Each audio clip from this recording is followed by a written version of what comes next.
Olá, meu irmão, minha irmã. Cristo ressuscitou e nós com Ele. Estamos saboreando esta verdade que funda a nossa fé. Obrigado por estar aí conosco neste horário, nesse canal. Vamos mergulhar na palavra de Deus que nos faz experimentar, constatar e testemunhar esta verdade nova colocada pelo Pai sobre o seu Filho lá no sepulcro. Jesus, o Filho amado de Deus, que amou os seus até o fim, não fica na morte. Foi isso que nós celebramos e é isso que nós experimentamos ao longo do nosso caminho pascal, nessas semanas que nos levarão até Pentecostes, para a celebração do dom do Espírito. O nosso programa Voz da Igreja quer ajudar você e fazer com você um caminho espiritual ao longo deste tempo da Páscoa. Vamos meditar então o texto do Evangelho que vamos utilizar na liturgia deste domingo. Bebendo da Fonte é o nosso primeiro bloco. E vamos então tomar o texto do Evangelho desse domingo. Se você tem a sua Bíblia por perto, pode tomá-la e vamos, a partir do texto, meditar o mistério da ressurreição de Jesus. É o texto de Lucas. Lucas, capítulo 24, versículos 35 a 48. Tomemos o texto do evangelista Lucas. Então, os dois discípulos relataram o que acontecera no caminho e como haviam reconhecido Jesus ao partir o pão.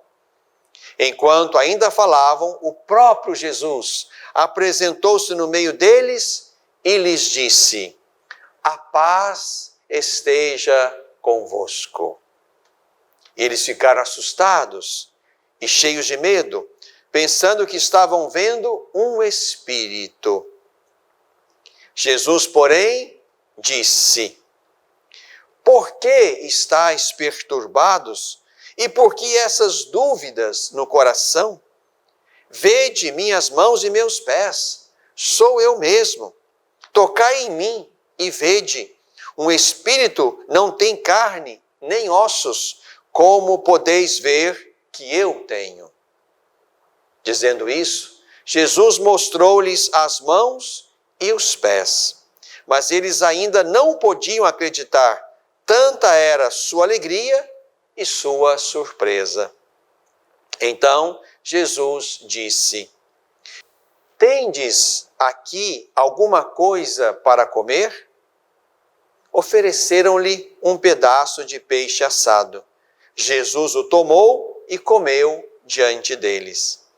Depois disse-lhes: "São estas as coisas que eu vos falei quando ainda estava convosco. Era necessário que se cumprisse tudo o que está escrito sobre mim, na lei de Moisés, nos profetas e nos salmos." Então Jesus abriu-lhes a inteligência para entenderem as Escrituras e disse-lhes: "Assim está escrito: o Cristo sofrerá e ressuscitará dentre os mortos ao terceiro dia. E em seu nome será proclamado o arrependimento para o perdão dos pecados a todas as nações, começando por Jerusalém. Vós sois as testemunhas destas coisas." Meu irmão, minha irmã, estamos diante desta bela narrativa de São Lucas, naquele mesmo dia, no dia da Páscoa, dia em que as mulheres vão ao túmulo pela manhã, depois também Pedro vai, segundo a narrativa de Lucas, dia também que, já avançando para o final dele, 2 discípulos vão de Jerusalém a Emaús, Jesus se põe no meio deles e se revela a eles na fração do pão. Eles voltam a Jerusalém para contar isto aos outros. É exatamente aqui que estamos. Este é o contexto desta aparição de Jesus aqui no último capítulo, então, do Evangelho de Lucas. O que está aqui em questão é exatamente esse movimento da fé dos discípulos na direção desta nova realidade que Jesus experimenta.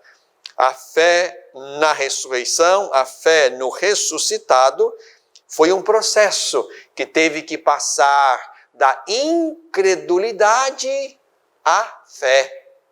Os textos dos evangelhos mostram exatamente isto. A construção da fé pascal, até que ela de fato se consolidou mediante os sinais, a experiência do ressuscitado e tudo aquilo que a primeira comunidade cristã vai podendo saborear desta presença nova do Senhor Jesus. Aqui no texto de Lucas que nós ouvimos, Jesus, então, diante de discípulos assustados e cheios de medo, que pensavam estar vendo um espírito ou um fantasma, Jesus, então, os questiona sobre estes seus sentimentos. Por que estáis preocupados e por que tendes dúvidas no coração? Jesus não quer que eles pensem, e não é esta a verdade da ressurreição, que ali está um espírito sem corpo. Não. A ressurreição não é algo simplesmente para o espírito. A ressurreição toca a integridade do ser, corpo e alma. E isso também está posto em Jesus, o primeiro ressuscitado. Como pensavam os gregos, ou a mentalidade grega que circulava no ambiente do Evangelho de Lucas, não se trata de um espírito que circula sem corpo, como pensavam os gregos ser possível. A separação entre corpo e alma e a existência, digamos assim, desta alma ou desse espírito sem a sua dimensão corpórea. Não. O texto de Lucas quer afirmar a dimensão corpórea, ressuscitada e gloriosa do Senhor Jesus. Por isso, o texto de Lucas e a revelação de Jesus através desse texto faz questão de mostrar a corporeidade nova do ressuscitado. Jesus vai dizer aqui: vede minhas mãos e meus pés. Isto é, mostra os sinais da paixão, para fazê-los entender que este ressuscitado é aquele crucificado. Trata-se da mesma pessoa, sou eu mesmo. Jesus leva no seu corpo ressuscitado, no seu corpo glorioso, Jesus leva os sinais da sua paixão, da sua encarnação, onde ele experimentou a morte por amor de nós. Ele faz questão de dizer: toquem em mim, vede o meu corpo, vede a minha presença. Um espírito não tem carne nem ossos, como podeis ver que eu tenho. Essas palavras querem afirmar que a realidade nova colocada sobre Jesus toca o seu espírito e o seu corpo.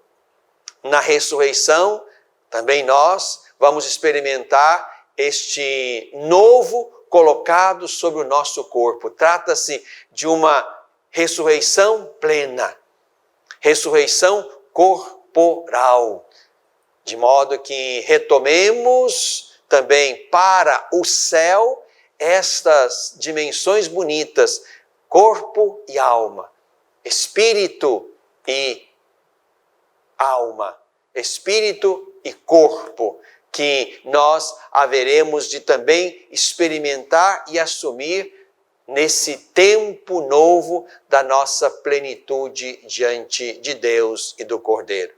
Aqui, quando o próprio Jesus vai fazer questão de pedir algo para comer e comer diante deles, é para reafirmar que ali não se trata de um espírito, mas se trata de Jesus ressuscitado na sua inteireza, mas uma inteireza que não é como aquela de Lázaro, porque Lázaro voltou à vida, mas morreu. Ali, na situação de Lázaro, trata-se sim, não de uma ressurreição como esta, mas de uma reanimação. Aqui não, aqui estamos diante da ressurreição que dá a Jesus, na inteireza do seu ser, espírito e corpo, algo que torna Jesus capaz de entrar e sair, de estar com os seus, de ser conhecido em algum momento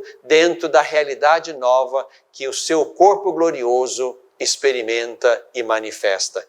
E Jesus faz questão então de ajudá-los a entender que tudo o que tinha sido dito de Cristo realizou-se nesse momento. E Jesus quer que eles e nós sejamos testemunhas disto. Vós sois as testemunhas destas coisas. O Senhor Jesus vive, nós vivemos com Ele. E a nossa experiência de fé nos faz pensar na ressurreição plena do nosso ser, onde diante de Deus no céu teremos também o nosso corpo glorioso que leva consigo o Espírito que define e assegura a nossa mais profunda identidade, assim como acontecera com Jesus, o primeiro ressuscitado. Bebemos da fonte.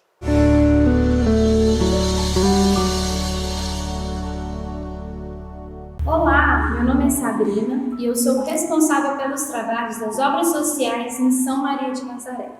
Nós cuidamos de uma instituição acolhedora para adolescentes do sexo feminino, uma comunidade terapêutica para adolescentes do sexo masculino, o serviço de acolhimento em família acolhedora e também o lar dos idosos. Venho falar com você sobre a destinação de parte do seu imposto de renda para os fundos da infância e também o fundo do idoso. Através dessa destinação você pode ajudar, e muito, a manter os nossos trabalhos, a dar continuidade em tudo que a gente faz. Nós apresentamos projetos nos respectivos conselhos da criança, conselho do idoso, e com aprovação nós conseguimos pagar salários de funcionários, despesas, melhorias, fazer com que este nosso trabalho aconteça. Por isso eu te convido a fazer a destinação de parte do seu imposto de renda para estes fundos. Muito obrigada!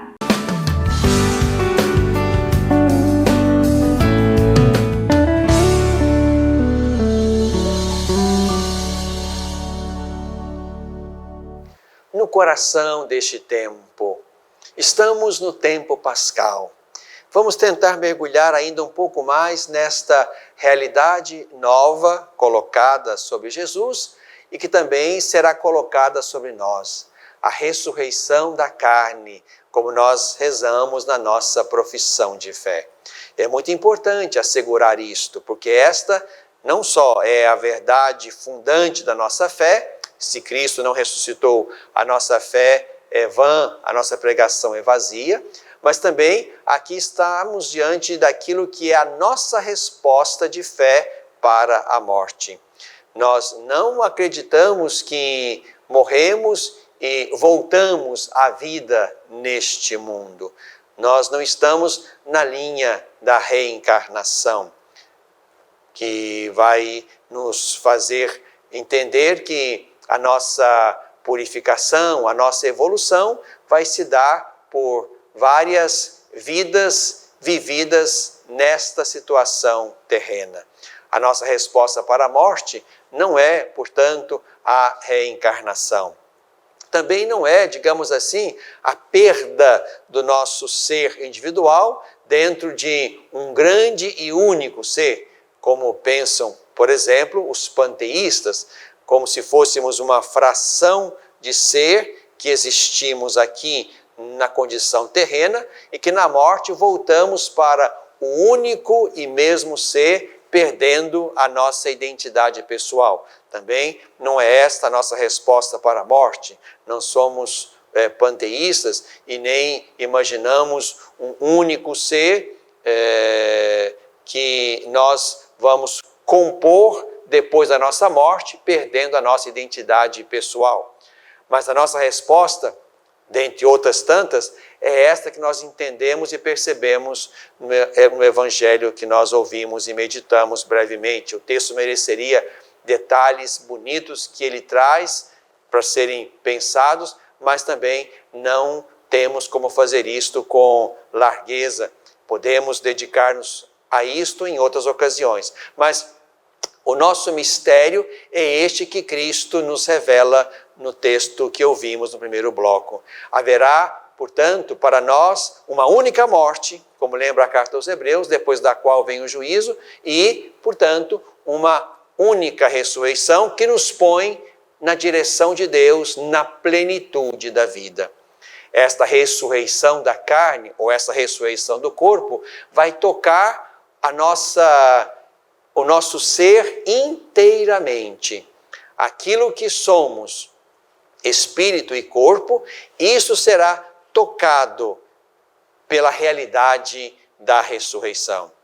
Não seremos fantasmas sem corpos, como Jesus, na narrativa de Lucas, quer nos fazer pensar. A ressurreição não é simplesmente o prosseguimento de um espírito imortal, mas a ressurreição toca o nosso corpo, toca a nossa carne. Para viver a plenitude da vida no céu, nós também vamos precisar de corpo e espírito glorificados. Mas precisaremos também, para estar diante de Deus e dos outros justificados e redimidos, precisaremos também, e Jesus nos revela isso, de um corpo glorioso, de um espírito tocado também por esta realidade nova. Isso é importante nós reafirmarmos e não perdermos de vista, porque nós cremos numa ressurreição final, onde, como lemos e percebemos nas imagens da Bíblia e da tradição da igreja, não é? Vamos recuperar, portanto, assim como Jesus, um corpo glorioso e novo, capaz de estar junto de Deus e dos irmãos e irmãs que estarão também diante do trono do Cordeiro. Isso aqui é bom a gente não perder de vista. Primeiro, para não alimentar uma ideia equivocada de que o corpo fica na terra e nós não precisamos mais dele para a nossa experiência espiritual de plenitude. Não. Na morte, nós vamos experimentar, portanto, uma situação em que, tirados dela, corpo e espírito serão revigorados e renovados pela ressurreição. Aqui, meu irmão, minha irmã, é importante que o que nós ouvimos e aprendemos do Evangelho de Lucas, que ouvimos, nos ajude a penetrar esse mistério que vai acontecer na nossa vida e na nossa morte. Importante a gente não entender ou acreditar que nos perderemos ao final, não seremos reconhecidos como aqueles que construímos uma história pessoal aqui no mundo. Lembrem-se que Jesus, lá no Evangelho, mostra os sinais da sua paixão. Esses sinais são de Jesus de Nazaré, o Verbo de Deus encarnado. Esses sinais Jesus leva consigo. Esses sinais estão também no corpo glorioso de Jesus. Assim também, na nossa morte neste mundo e para este mundo, vão ficar no mundo os elementos que nos compõem, que não são os do céu. Há uma biologia terrena, esta nós deixamos aqui. Mas tomaremos uma corporeidade espiritual, onde levaremos para junto de Deus a nossa identidade mais profunda e seremos reconhecidos pessoalmente. Sobre nós também Jesus vai pronunciar o nosso nome como pronunciou na direção de Madalena, e assim foi reconhecido por ela. A nossa morte e a nossa ressurreição e a nossa vida diante de Deus garantem, portanto, que nós não nos perdemos, não nos tornamos parte de um único ser perdendo a nossa identidade pessoal. Não voltamos para fazer neste mundo um caminho de perfeição. Há uma única morte, depois da qual vem o juízo e a nossa possibilidade de estar, portanto, diante de Deus para viver com Ele a plenitude da vida. É importante, quando for oportuno, que a gente retome esta reflexão. É importante tomar também essa matéria no catecismo da Igreja Católica, na tradição teológica da Igreja, a fim de que a gente não vá em direções equivocadas. O importante é a gente recordar que aquilo que se colocou sobre o corpo do Senhor Jesus também será colocado sobre o nosso corpo ressuscitado. Percebam, e isso é importante a gente notar, que o corpo glorioso do Senhor Jesus não era reconhecido imediatamente. Madalena falou com ele sem saber que era Jesus, até que ele pronunciasse o seu nome. Os discípulos, naquela pesca milagrosa, só reconhecem o Senhor. Um deles, o discípulo amado, é o Senhor, depois da pesca milagrosa. O corpo glorioso do Senhor Jesus pode entrar e sair com as portas fechadas. Há um novo, portanto. Há um novo que se coloca sobre aquele corpo glorioso. E há uma continuidade. A continuidade é exatamente a constatação de que os sinais da paixão estão ali. Eles são a carteira de identidade de Jesus e do seu corpo glorioso. Há, portanto, continuidades e descontinuidades, de maneira que nós também vamos levar para junto de Deus aquilo que de bom, de belo, de justo, de perfeito nós conseguimos construir no caminho da vida. Deixaremos no mundo aquilo que eram as condições para estarmos no mundo. O corpo biológico que neste mundo come, bebe, dorme, isto vai cessar. Essas dimensões cessam no nosso corpo glorioso, espiritual, justificado. Mas esse novo corpo terá como corpo de Jesus, portanto, as suas condições que o identifiquem como de Jesus, como o meu corpo ressuscitado e glorioso pelo poder de Deus. Vamos meditando sobre isto, pensando sobre isto. Esta é a verdade da nossa fé. A última palavra sobre nós não será dita pelo mundo. Não será uma palavra de morte, mas será dita por Deus sobre nós e será uma palavra de vida. Deus também grita sobre o nosso corpo morto a ordem de sair daquele lugar, de sair do túmulo, para que, ressuscitados, também possamos participar da grande e bela Assembleia Celeste, onde nos conheceremos, nos amaremos e estaremos para sempre diante do trono do Cordeiro, recebendo o amor que vem dele e fazendo circular esse amor como aquilo que identifica a comunidade do céu. Criamos nisto, meditemos esta verdade de fé e vamos testemunhá-la aos irmãos, no coração deste tempo.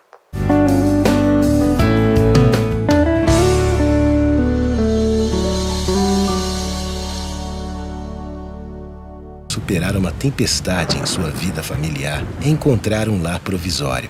Uma família que a acolha por um tempo, enquanto sua própria família se reestrutura para recebê-la de novo. Essa é a proposta do Serviço Família Acolhedora: transformar as dificuldades de hoje em possibilidades de futuro. Serviço Família Acolhedora. A tempestade passa, a vida continua. Participe e faça a diferença.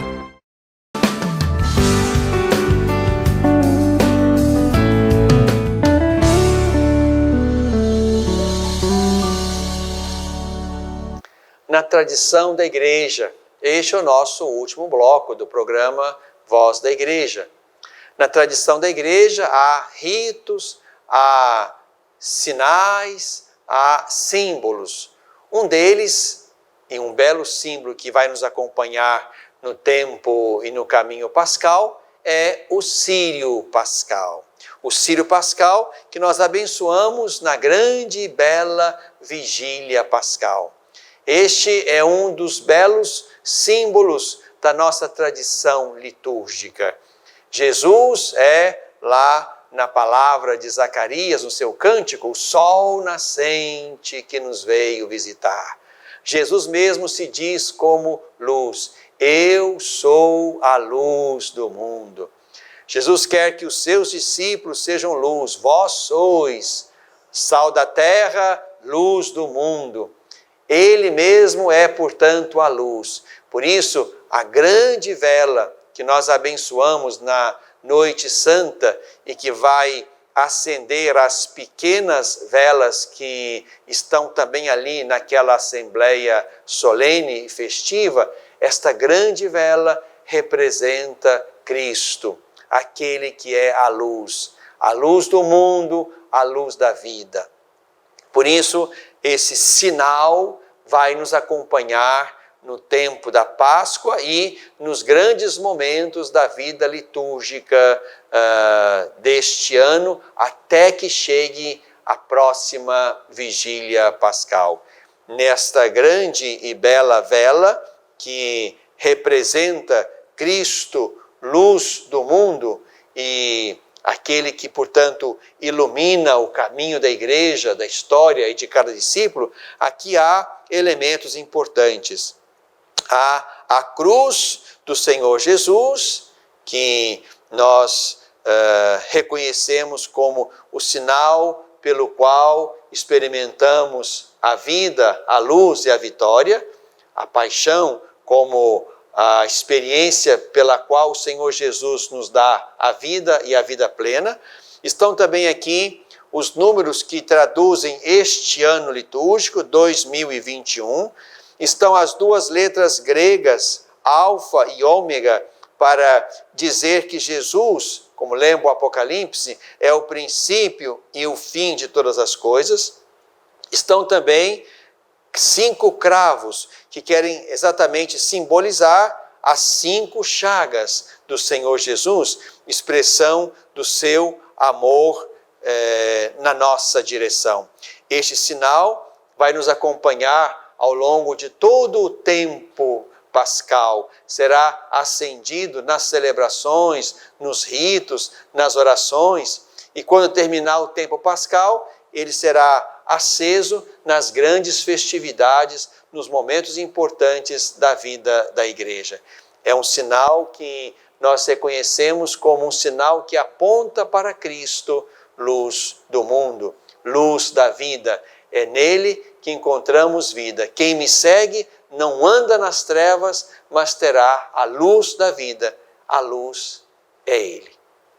Na tradição da igreja.